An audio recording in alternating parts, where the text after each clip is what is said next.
राजीव अपने समोसे के ठेले को लेकर बाजार में आता है और अभी उसके आए हुए 5 मिनट भी नहीं हुए थे कि इतने में राजीव के ठेले पर काफी भीड़ इकट्ठी हो जाती है। अरे भैया जल्दी से समोसे पैक कर दो, मेरे घर मेहमान आने वाले हैं। अच्छा नहीं लगता ना उनको नाश्ता पानी देर से करने देना। अरे बहन जी, आप मुझे 2 मिनट का समय दीजिए, एक बार ये समोसे अच्छे से गर्म होकर करारे हो जाएं, फिर मैं आपको समोसे पैक कर देता हूँ। इतना बोलकर राजीव थोड़ी देर बाद उस औरत के लिए 10 समोसे फटाफट पैक कर देता है और इस तरह धीरे धीरे वो अपने ग्राहकों को समोसे देने लगता है। बाजार में आने के करीब 2 घंटे के अंदर ही राजीव के सारे समोसे बिक जाते हैं और खुश होते हुए वो अपने घर चला जाता है। घर जाकर वो अपनी पत्नी मेघा से कहता है, देखा मेघा, आज भी हमारे सारे समोसे बिक गए। ये तो बहुत अच्छी बात है जी, कल मैं और समोसे बनाऊंगी जिससे आपके समोसे और भी बिके और आपकी अच्छी आमदनी हो।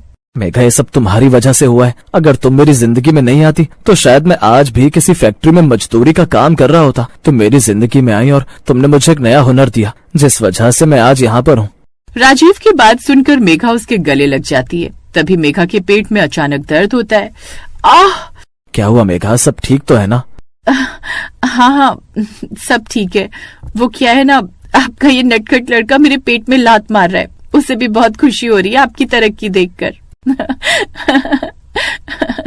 मेघा की बात सुनकर राजीव और मेघा दोनों ही जोर जोर से हंसने लगते हैं कि तभी राजीव की नजर खिड़की से बाहर डूबते पे पड़ी। हंसते हंसते वक्त का पता ही नहीं चला। मेघा चलो, अब तुम आराम करो, मैं कल के समोसों के लिए मैदा छान कर रख देता हूँ, कल मंडी जल्दी जाना है। अरे रुकिए तो जी, इतनी भी क्या जल्दी है? आज आप बहुत खुश दिख रहे हैं तो मैंने सोचा क्यों ना आज रात के खाने में हम कुछ खास बनाएं। खास? अरे भाग्यवान, तुम्हारे हाथ की तो सूखी रोटी भी मुझे पकवान लगती है। अब इस हालत में तुम ज्यादा चूल्हे के पास खड़ी मत रहा करो। आप भी ना बस फिक्र ही करते रहते हैं। अच्छा सुनिए, कल जब आप मंडी जाएंगे तो थोड़े ताजे कटहल ले आइएगा, मेरा बड़ा मन कर रहा है। ठीक है बाबा। इस तरह दोनों पति पत्नी खाना खाते हैं और सो जाते हैं और अगली सुबह राजीव बड़ी उम्मीद के साथ उठा। उसने ताजी सब्जियां ली, समोसे तैयार किए और अपना ठेला लेकर बाजार की ओर निकल पड़ा। पर उसे क्या पता था कि आज का दिन उसकी उम्मीदों पर पानी फेरने वाला है।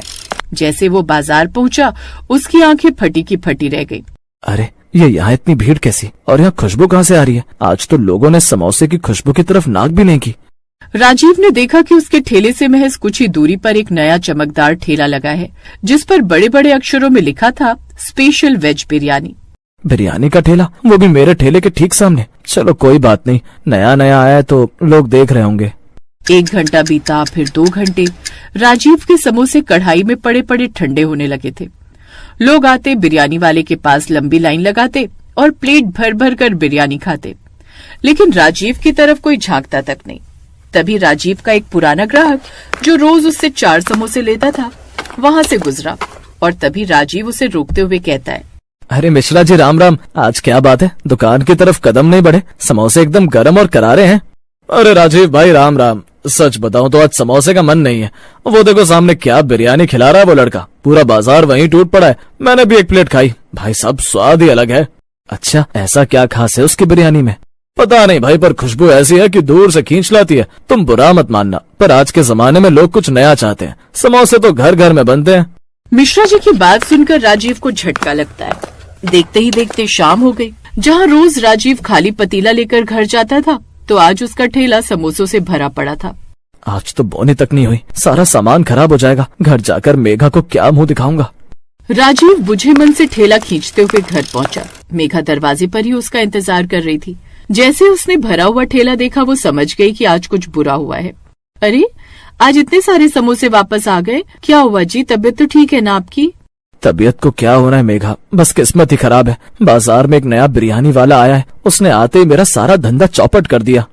एक दिन में धंधा कैसे चौपट हो सकता है? लोग आपके हाथ का स्वाद जानते हैं। नहीं मेघा, लोग स्वाद नहीं, बस चमक धमक और नई चीज के पीछे भागते हैं। मिश्रा जी कह रहे थे कि अब लोग समोसे खाकर बोर हो गए। आज 1 रुपया भी घर नहीं आया। हिम्मत मत हारिए जी, अगर वो बिरयानी बेच रहा है तो हम भी तो कुछ कर सकते हैं ना। दुनिया खत्म थोड़ी हो गई है।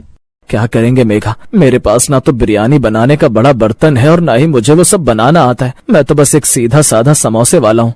आप बनाना नहीं जानते, पर मैं जानती हूँ ना। याद है आपको, जब हम गांव में थे तो मेरी माँ कटहल की बिरयानी बनाया करती थी। वो स्वाद जिसे खाकर लोग कहते थे कि मटन भी इसके आगे फेल है। लेकिन मेघा, वो गांव की बात थी। यहाँ शहर में कटहल की बिरयानी कौन खाएगा? लोग तो सोयाबीन वाली बिरयानी के पीछे पागल हैं। यही तो हमारी खूबी होगी। लोग सोयाबीन खाकर थक चुके हैं। हम उन्हें गांव का असली स्वाद चखाएंगे, गांव की कटहल बिरयानी।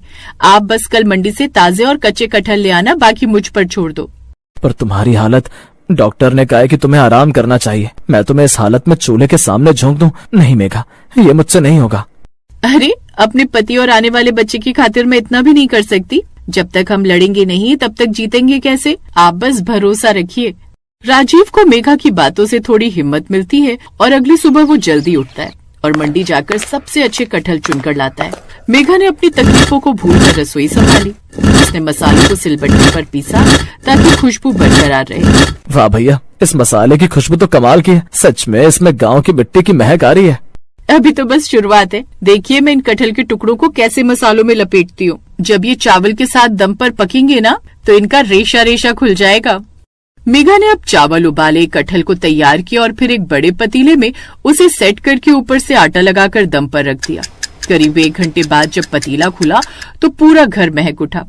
मेघा, ये तो बहुत लाजवाब दिख रही है, पर एक बात बताओ, हम इसे बेचेंगे कैसे? लोग तो उस बिरयानी वाले के पास जा रहे हैं।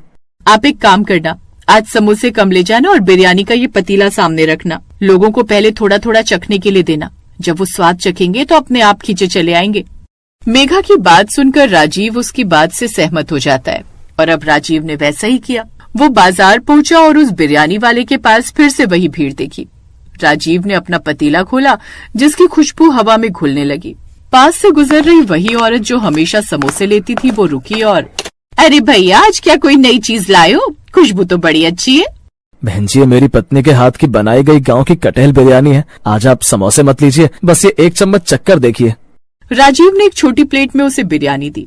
जैसे ही औरत ने पहला निवाला खाया, उसके चेहरे के भाव बदल गए। अरे, ये तो बहुत ही मुलायम है। कटहल है क्या? स्वाद तो एकदम असली मसालों का है। वो सामने वाला तो सिर्फ मिर्च खिला रहा है। असली बिरयानी तो ये है। भैया, मेरे लिए फुल प्लेट पैक कर दो। उस औरत को खाते देख और खुशबू सूंघकर जो भीड़ सामने वाले ठेले पर खड़ी थी, वो धीरे धीरे राजीव की तरफ मुड़ने लगी। ओ भाई, ये कटहल बिरयानी है क्या? मैंने सुना है बड़ी मुश्किल से मिलती है, मुझे भी खाफ देना। अरे मुझे भी दो भाई, खुशबू तो बड़ी मस्त है। देखते ही देखते राजीव के ठेले पर मेला लग गया। जो लोग सोयाबीन वाली बिरयानी खा रहे थे, उन्हें कटहल का ये स्वाद इतना पसंद आया कि वो सामने वाले को भूल गए। 1 घंटे के अंदर पतीला खाली हो गया और राजीव ये देख खुश होकर अपने मन ही मन में कहता है, मेघा, तुमने सच कहा था, हुनर और मेहनत कभी खाली नहीं जाती। इस तरह राजीव और उसकी पत्नी की मेहनत रंग लाती है और उसकी गांव वाली कटहल बिरयानी धीरे धीरे फेमस